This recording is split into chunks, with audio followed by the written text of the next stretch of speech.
our first video of the two-part series, Dastan Goi and Art Rediscovered.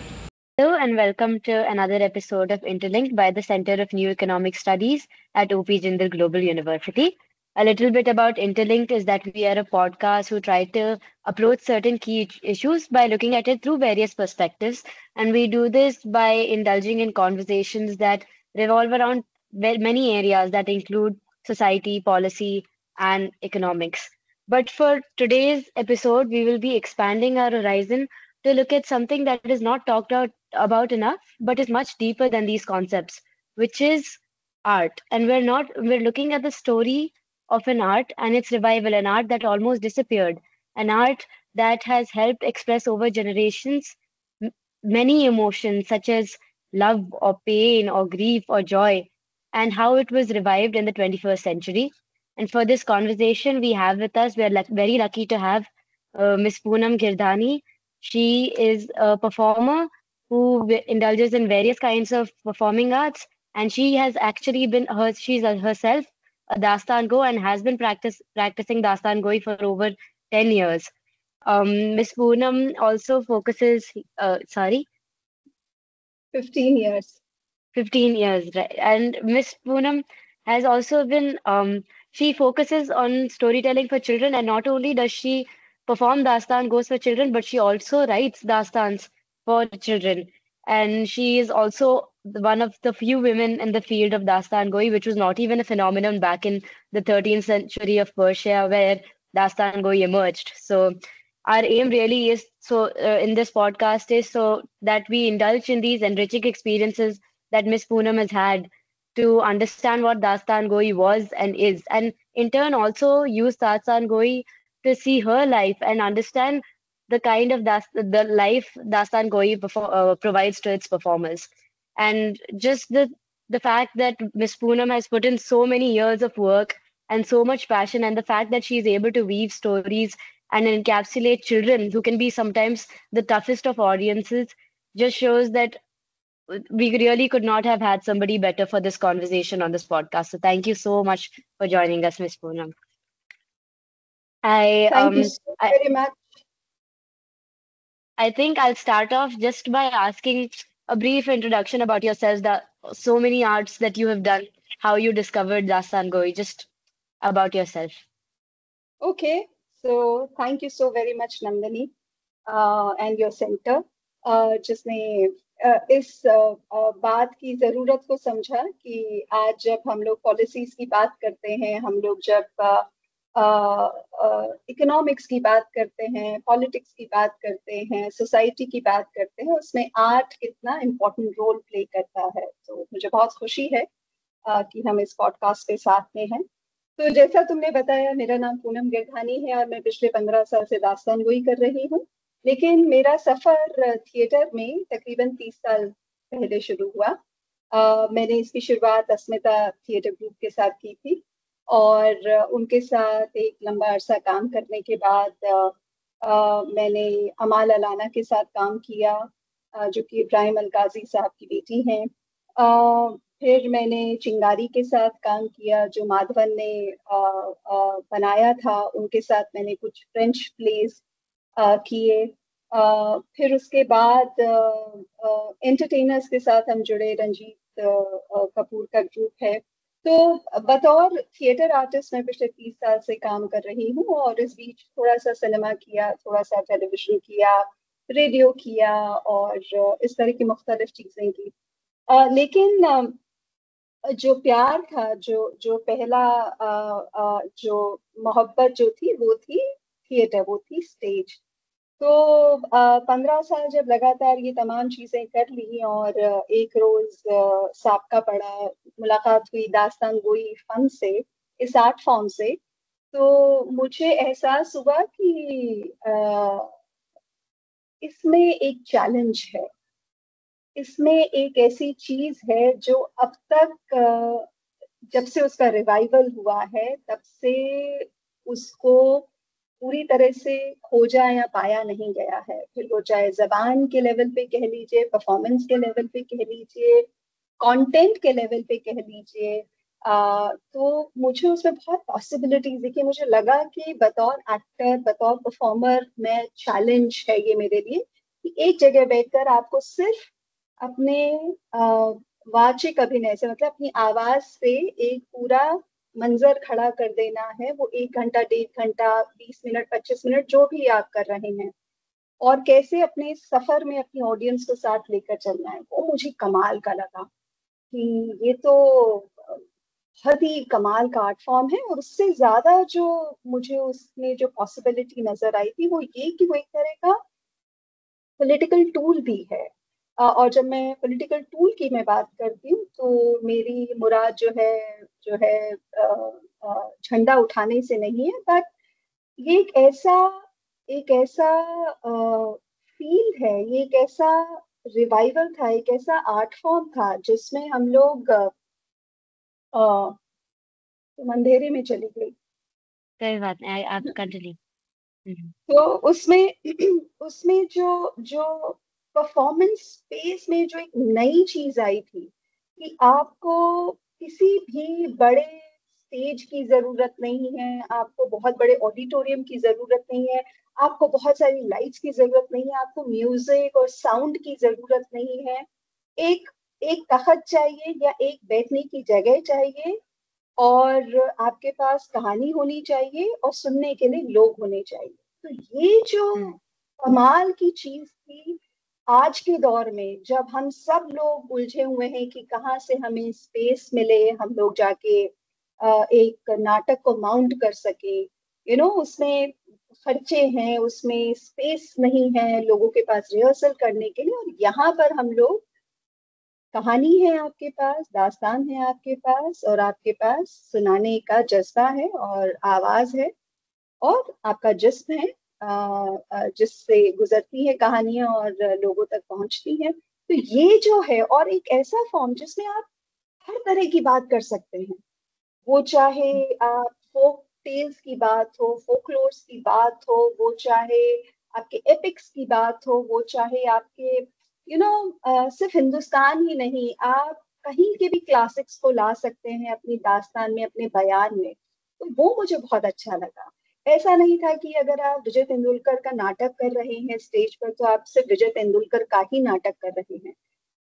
दास्तान में आप अपनी दास्तान में आप विजय तेंदुलकर की बात को भी रख सकते हैं, आप बादल सरकार की बात को भी रख सकते हैं, आप मुख्तलिफ जो अलग अलग स्कॉलर्स हैं, जो थिंकर्स हैं, जो पोएट्स हैं, जो पेंटर्स हैं, जो सिंगर्स हैं, किसी की भी बात जो आम आपने ऑटो में बैठते हुए आपने जो है, आपके ऑटो ड्राइवर ने कोई बहुत ही प्रोफाउंड सी बात कह दी और वो आपको छू गई, आप उसको भी उसमें शामिल कर सकते हैं। तो ये जो इसका कैनवस है, इस कैनवस ने मुझे बहुत अपनी तरफ खींचा।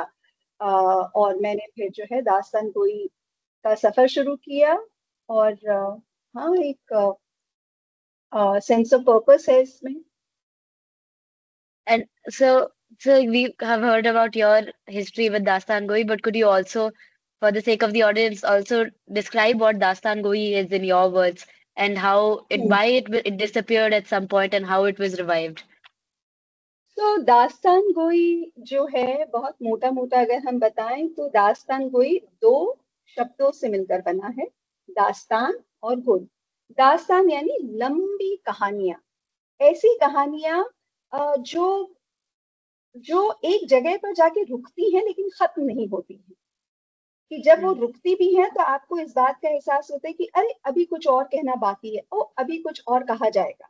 तो वो कैफियत जिन कहानियों में होती है, जो लंबी होती हैं, उन्हें कहते हैं दास्तान। और गोई मतलब टू टेल, सुनाना। तो दास्तान गोई, दास्तान सुनाना। अब इसमें दास्तान तो वही है, लंबी कहानियां। गो, दास्तान गो, गो सुनाने वाला। तो मैं दास्तान गो हूँ जो दास्तान गोई करती है। तो ये तो रहा इस शब्द का मतलब। अच्छा, इसकी शुरुआत जो है 8वीं सदी में जो है, कुछ कहते हैं पर्शिया में हुई, कुछ कहते हैं अरब में हुई, और बहरहाल हम लोगों ने इस इस इस इस इस इस झंझट से अपने आप को दूर कर लिया है, क्योंकि आप चाहे अरब और फारस आप ये करते रहिए, लेकिन कोई तीसरी जगह से, तीसरे मुल्क से कोई आदमी कूद कर आएगा, बोलेगा नहीं जी आपको तो पता ही नहीं, ये तो यहाँ पे शुरू हुआ था। तो दास्तानों के अंदर जो खूबसूरती है, और चूंकि ओरल ट्रेडिशन है ना, तो आप एक्चुअली बहुत आप आप नक्शे में कहीं एक जगह पिन नहीं कर सकते यहीं से शुरू हुई होगी। हमें ये बताया गया है कि ईरान और अरब और यहाँ से बोस्निया से घूमती घामती जो है वो हिंदुस्तान पहुंची थी कुछ 13वीं सदी में या 14वीं सदी में। लेकिन इसको जो सबसे ज्यादा जो पॉपुलैरिटी मिली थी वो अकबर के जमाने में मिली थी, क्योंकि अकबर जो है वो बहुत शौकीन थे आर्ट और कल्चर को लेकर। उनके दरबार में अलग अलग किस्म के आर्टिस्ट थे, तो उन्हें चूंकि खुद बहुत पसंद थी दास्तान गोई, और वो जो है ईरान से फारसी में दास्तानें जो है सुनाने के लिए लोग आते थे और वो सुनाई जाती थी, वो खुद प्रैक्टिस करते थे दास्तान गोई। तो जब दास्तान गोई को इतना बड़ा जो है सपोर्ट मिलने लगा, तो फिर जो है उससे एक तरह के प्रोफेशन में तब्दील किया गया, क्योंकि आपके पास आपके पास मंच है जहाँ पे आप परफॉर्म कर सकते हैं, you were gaining popularity end of course earning money. तो उनके जमाने में इसने बहुत जो है जिसे कहते हैं ऊंचाइयों पर गई। और फिर धीरे धीरे, चूंकि अब आप दास्तान गोई, बहुत सारे दास्तान गो बनने लगे और हर एक अपनी अपनी पहचान लेकर आ रहा था, तो दास्तानों में भी इजाफा होने लगा, दास्तानें भी बढ़ने लगी। तो एक दास्तान जो हमारे पास आई थी हिंदुस्तान में, वो महज 1000 पन्नों की थी। दास्तानें तो बहुत सारी हुई, लेकिन दास्तानें जो है अमीर हमजा की जो दास्तान है वो सबसे ज्यादा पसंद की गई। तो वो जब आई तो 1000 पन्नों की थी, अब इधर हिंदुस्तान में आई तो वही बढ़ते बढ़ते जो है 46,000 यानी 46,000 पेजेस में बदल गई। ऐसा कोई भी एग्जाम्पल आपको हिस्ट्री में, आपको पूरे वर्ल्ड में कहीं नहीं मिलता है कि एक ही कहानी जो है 46,000 पेजेस तक जाती है। तो उस दास्तान में जब आई थी तो उसमें रज्म और बज्म, तो हम दास्तान गोई के फॉन्ट की जब बात करते हैं, और ये मैं बात कर रही हूँ ट्रेडिशनल दास्तानों की जो हमारे पास 13-14 सेंचुरी से हमारे पास चली आई और अकबर के जमाने में मकबूल हुई। तो उसमें जो है जब आई थी शुरू में, तो रज्म और बज्म दो चीजें, दो एलिमेंट्स उसमें होते थे। तो कहा ये जाता है कि उस जमाने में, अब सोचो 6-7 सेंचुरी 8 सेंचुरी में जब ये शुरू हुई थी, तो उस जमाने में कबीले हुआ करते थे, ट्राइब्स हुआ करते थे। उनके पास दो ही काम होते थे भाई, या तो वो लड़ते रहते थे पावर के लिए, और जब लड़ लड़ के थक जाते थे तो फिर पार्टी करते थे। तो दास्तानों में जो है मोटा मोटी जो है चीजें होती थी, रस्म यानी वॉरफेयर की बातें होती थी, जिसमें जो है वेलर्ड की बात होती थी, और ये होता था कि उनके शहंशाह, उनके राजा या कबीले के जो सरदार हैं वो कितने महान और कितने ताकतवर हैं, उन्होंने किस तरह से जो है जंग के मैदान में क्या क्या करता दिखा, इस तरह की चीजें हुआ करती थी। और फिर उसके बाद उसमें चीजें जुड़ती चली गई पार्टी की, यानी कि बज़्म, जिनको महफिलें कहते हैं, जिसमें पोइट्री होती थी, आपके सॉन्ग्स होते थे। तो बेसिकली लिटरेचर से जो जुड़ी हुई चीजें, और जो इश्क और इश्क की बातें होती थी, मोहब्बत की बातें होती थी उसमें। तो वो ये दो एलिमेंट्स बहुत ज्यादा दास्तानों में होते थे। हिंदुस्तान में आए, अब हिंदुस्तान में आप आए हैं तो कैसे से दो चीजों से ही काम चलेगा, और ऐसा मुमकिन ही नहीं था कि दो चीजों के सहारे दास्तान जो है इतनी लंबी खींची जा सके। तो इसमें दो एलिमेंट्स और जुड़ गए। एक था तिलिस्म, यानी कि एक ऐसा वर्ल्ड जो कि मैजिकल है, एन्चांटेड है ना। उस तरह के क्योंकि हिंदुस्तान में पहले से ही रवायत थी, हमारे यहाँ पे बहुत सारे इस तरह के तिलिस्मी चीजें दास्तान कहानियों में और हमारी रोजमर्रा के उसमें जो है ये बातें अक्सर होती थी। आपके पास इतने एपिक्स हैं, आपके पास इतने सारे पंचतंत्र था, जातक थी, ये तमाम चीजें हमारे पास थी, जहाँ पे एक किस्म का मैजिकल एलिमेंट ऑलरेडी था हमारे पास। तो वो उसमें जुड़ता चला गया। फिर उसके बाद उसमें आई सबसे जरूरी चीज, जिसने उसके अंदर थोड़ा सा फन पैदा किया, थोड़ी सी मस्ती पैदा की, और वो थी अय्यारी, यानी ट्रिकरी। तो इसमें ट्रिक्स्टर्स होते थे। अब ये ट्रिक्स्टर्स जो हैं वो बहुत कमाल के होते थे। तो अब ये तो था इसके फॉर्म एलिमेंट्स के बारे में। तो उस मोटा मोटी इस दास्तान में वही स्टोरी लाइन होती है जो हमारे यहाँ पे बरसों से चली आ रही है और आज भी जो है हिंदी सिनेमा में दिखती है कि कैसे जो है हीरो आखिर में जीत जाता है, विलेन मर जाता है, हीरो आखिर में जीत जाता है। तो उसमें भी ऐसे ही है, दास्तानों में भी दो हमारे पास खेमे हैं, यानी दो गुट हैं, एक अच्छे लोगों का और एक बुरे लोगों का। तो जो अच्छे लोग हैं वो अमीर हमजा के साथ हैं, ठीक है। जो बुरे लोग हैं वो बड़ा विलन है दास्तानों का, वो है अफरासियाब, जो कि है जादूगर। हम्म। अब उस जादूगर ने ये कह दिया है कि मुझसे बड़ा कुछ भी नहीं है, मैं तो सबसे बड़ा हूँ, मैं जादूगरों का जो है वो, मैं ऊपर वाले से भी बड़ा हूँ, उस ताकत से भी बड़ा हूँ। तो अब जब उसके अंदर ये घमंड आ गया कि मुझसे बड़ा कोई है ही नहीं, मैं ही सबसे ज्यादा बड़ा हूँ, मैं किसी की नहीं सुनूंगा, तो जब ऐसी बेतरतीबी दुनिया में बढ़ती है तो फिर आपके पास उसको काउंटर करने के लिए ताकतें आती हैं, यानी कि अच्छे लोग और ज्यादा बढ़ते हैं। और वो अमीर हमजा के साथ भी, अमीर हमजा जो है वो उनके एक बहुत बड़े अच्छे दोस्त हैं, हमारा यार, जो कि है ट्रिकस्टर, ठीक है। तो और ये जो अफरासियाब है वो है बहुत बड़े जादूगर।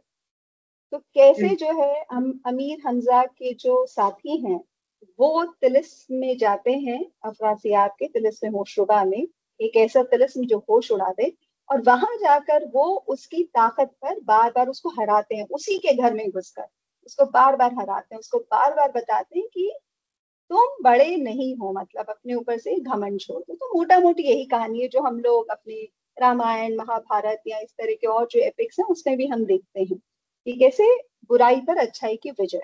तो ये मोटी मोटी हमारे पास दास्तानों में ये कहानियां होती थी। And how is it that this art like disappeared? Why did it disappear? तो हुआ ये कि हमारे पास जो है वो जो पूरा कलोनियल जो हमारा इन्फ्लुएंस रहा, या जो प्रेशर रहा, या जो वो स्ट्रगल रहा है, तो एक जमाना था कि जब हमें बताया जाता था, बाहर से लोग आकर बताते थे कि आप जो कर रहे हैं वो बिल्कुल फहश है, वो बिल्कुल खराब है, बहुत ही आप अच्छी चीजें नहीं कर रहे हैं, ये क्या आप सब ऐसी उल्टी सीधी बातें कर रहे हैं दास्तानों में, ये मुमकिन ही नहीं है, आप किस तरह का जो है बात कर रहे हैं, हम आपको बताएंगे कि क्या अच्छी चीज होती है। हम लोगों को ये लगातार बताएगा, हम लोगों को बताएगा कि ऐसे सोचिए, ऐसे पहनिए, ऐसे बैठिए। तो हमारे पास हमारी जो भी धरोहर थी, चाहे वो सांस्कृतिक हो, कल्चरल, हमारे पास जो चीजें थी, हमारे पास बाकी सारी चीजें, हमारा आर्ट कल्चर, पैसा, हमारा कॉटन, हमारे खेत, हमारी जमीन, सब कुछ जो है उन्होंने हमसे हथिया लिया। और हम लोग एक ऐसे जगह पर आकर खड़े हो गए थे जहां पर हम लोगों को बहुत सारी चीजों से उलझना पड़ रहा था। तो ये 1857 के बाद मोटा मोटी जो है हमारी हर चीज पर जो है रोक लगने लगी थी। आ, हम लोगों को बताया जा रहा था कि ये सारी चीजें जो हैं ये, और चूंकि दास्तानों की खूबसूरती ये है कि जो ट्रेडिशनल दास्तान है, अगर उनको हम अच्छे से उनको सुने, अब तो वो छपी हुई भी है, अगर उनको पढ़ें तो आपको पता चलता है कि इमेजिनेशन एक अलग लेवल पर थी, एक एक एक खुलापन था उसमें। वहां पे तब ब्रैकेट्स में नहीं सोच रहे थे लोग, ओ मैं ये कहूंगा कि ठीक होगा, अच्छा मुझे पॉलिटिकली करेक्ट रहना है, ऐसे आप कुछ क्रिएट नहीं कर पाते हैं ना। तो उसमें जो है उनको पूरी तरह से छूट दी हुई थी कि जहां तक आपकी इमेजिनेशन जा सकती है, जहां तक आप पहुंच सकते हैं, आप वहां पहुंचिए, कहानियां बुनिए, इमेजिनेशन के ना हर जिसे कहते हैं आसमान छू लीजिए। तो इस तरह के खुले माहौल में जब वो लिख रहे थे तो बगैर किसी यू नो कोई फॉल्सहुड नहीं था उसमें, कुछ भी छदम नहीं था, कुछ भी नकली या झूठा नहीं था उसमें, उनकी सच्चाई के साथ वो अपने लिव्ड एक्सपीरियंसेस को लिख रहे थे। और उतना खुलापन जो है वो कतई आपके ऊपर जो हुकूमत करे वो नहीं वो चाह रहे थे, और किस तरह से जो है वो उन्हें लगता था कि ये सब वल्गर चीजें हैं, ये फहश हैं, ये सब टाइम वेस्ट करने वाली चीजें हैं। तो उस चक्कर में जो है हम लोगों का वो सब एक तरफ से वो खत्म होता चला गया। ऑफ कोर्स आपके पास जो है सब जानते ही हैं हिस्ट्री, कॉलोनियल रूल की वजह से जो है जितने भी रजवाड़े बादशाहत उनके ऊपर बहुत बुरा वक्त आ गया था। तो उनके पास अब इस तरह से जिसे कहते हैं लेजर के लिए उनके पास जो है पैसे नहीं थे कि वो सपोर्ट कर सकें। तो जैसे जैसे उधर जो है डिक्लाइन आता गया, वैसे वैसे उनके ऊपर जो लोग निर्भर थे वो भी धीरे धीरे टूटने लगे, कम होने लगे। और 1928 में जो है आखिरी बड़े दास्तान गो जो हैं हिंदुस्तान के, मीर बाकर अली साहब, उनका इंतकाल हो गया। और कहते हैं कि वो इतने बड़े दास्तान गो थे कि उनकी दास्तानें सुनकर जो हैं लोग प्लान्स बनाते थे उन्हें, कि अगर उन्होंने कैफियत ऐसी पैदा करते थे, आपको लगता था कि आप उसी जगह पर पहुंच गए हैं। तो जब वो जिक्र करते थे घोड़ों का, तो ऐसा जिक्र करते थे कि आदमी जो है उन्हीं घोड़ों को ढूंढने के लिए जो है पता नहीं कहाँ कहाँ चले जाते थे। या औरतें जो है सुनार को जाके ये कहा करती कि वो मीर बाकर अली साहब ने पिछली बार जो दास्तान में उस रानी के हार के बारे में बताया था ना, मुझे उसी डिजाइन का हार बना के दो। इस तरह का उनको पर पकड़ थी चीजों की। और इतने बेहतरीन वो दास्तान गो थे कि हर जगह उनके चर्चे थे। गालिब साहब मशहूर शायर जो हैं, वो दास्तान गोई के बहुत बड़े मुरीद थे। वो तो एक जगह कहते भी हैं कि मेरे पास जो है तिलिस्मे होशरुबा के जो है दफ्तर है, दास्तान गोई के दफ्तर है, यानी कि उसके जो है मेरे पास वॉल्यूम्स हैं, और मेरे पास मेरी शराब है, मुझे अब कुछ नहीं चाहिए दुनिया से। आई एम हैप्पी, मुझसे ज्यादा खुश इंसान कोई नहीं है। तो ऐसे सोचिए दास्तान गो का इतना बड़ा जो है आपका रुतबा हुआ करता था, और अचानक से जो है आपसे वो तमाम चीजें छीन ली गई। तो कहते हैं कि मीर बाकर अली साहब जो है आखिर में जो है वो बहुत ही मुफलिसी में, बहुत गरीबी में उन्होंने जान दी।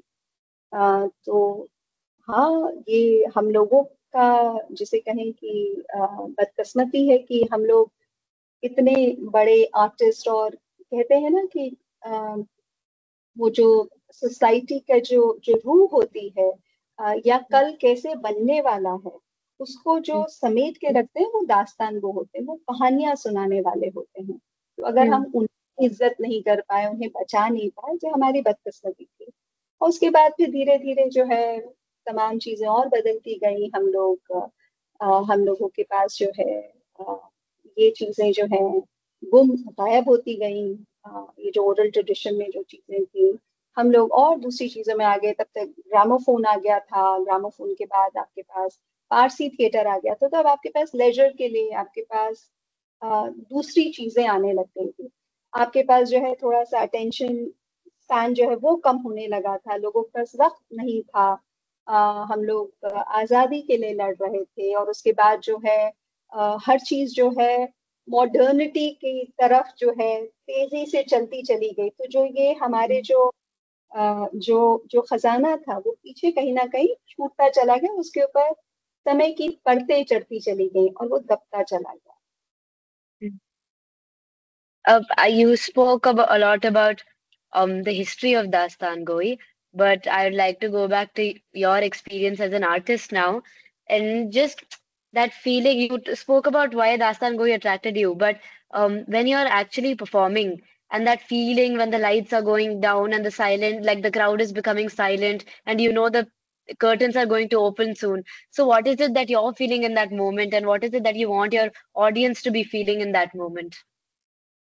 तो उस वक्त तो सच पूछो तो आज भी पेट में बहुत सारी तितलियां उठती हैं। आपको बस इस दुआ के साथ और उससे जाते हैं आप स्टेज पर कि आज जो है जो दास्तान है वो हमारे ऊपर जो है आमद रहे, हम जो है उस दास्तान को पूरी तरह से अच्छे से जो है सुना सकें। और रही बात ऑडियंस की, सच पूछो तो ऑडियंस को मैं सिर्फ और सिर्फ चाहती हूँ कि वो जब हमारी महफिलों से जाएं तो उनके पास हैरानी बची रहे, यू नो, उनके पास अ, उम्मीद बची रहे, अ, उनके पास जॉय बचा रहे, उनके पास सवाल करने की जो है हिम्मत बची रहे। तो ये तमाम चीजें हैं जो मैं चाहती हूँ कि जब लोग दास्तानें हमारी सुनने आए तो वो जो आजकल है ना, हमें कोई चीज हैरान नहीं करती है, हमारे पास इतना एक्सपोजर इस कदर है, इतनी सारी चीजें हैं हमारे पास, दुनिया जहान की चीजें जो है एक क्लिक पर आपके पास है, आप इतनी चीजें देख चुके हैं, इतनी चीजों को जान चुके हैं कि अब आपको किसी भी चीज पर है ना हैरानी नहीं होती, यू नो।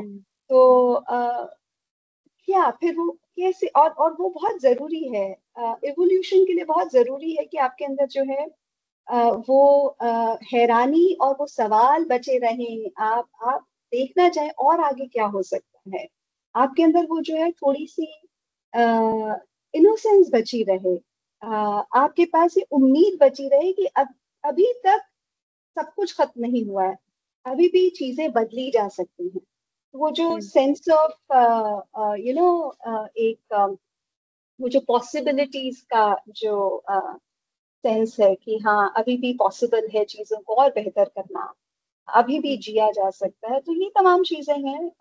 तो उदय प्रकाश एक बहुत बड़े राइटर हैं हिंदी के, उन्होंने लिखा है कि अ, आदमी मरने के बाद कुछ नहीं सोचता, आदमी मरने के बाद कुछ नहीं बोलता, कुछ नहीं सोचने से, कुछ नहीं बोलने से आदमी मर जाता है। I want to give them this sense of being alive. कि आदमी जब तक जिंदा है तब तक वो सोच सकता है, वो चीजों को बदलने की कुव्वत रखता है। तो ये कुछ चीजें हैं, ऑफ कोर्स इन तमाम चीजों के साथ जो है वो जो है पूरा सेंस ऑफ जॉय, कि आप जो है आप चाहें तो आपके आपके जो है होठों पर जो है कुछ हमारे दास्तान के हिस्से जो हैं वो रहें, गुनगुनाते हुए जाएं, तो बस वही। I my next question is about the idea that you are one of the few female performers, and throughout history, it's been a very male-dominated art. So, when you are performing, do you feel like they, or did you ever feel sort of odd, or that you're in a forbidden place, or did it feel more revolutionary? सी तो revolutionary तो बहरहाल बिल्कुल है, जो तुमने शुरुआत में अपने इंट्रोडक्शन में भी कहा कि उस जमाने में जो है आपके पास औरतें नहीं हुआ करती थी जो दास्तान गोई करती थी। तो अब हम लोग इसको बिल्कुल पुख्ता तौर पे नहीं कह सकते कि उस जमाने में औरतें नहीं थी।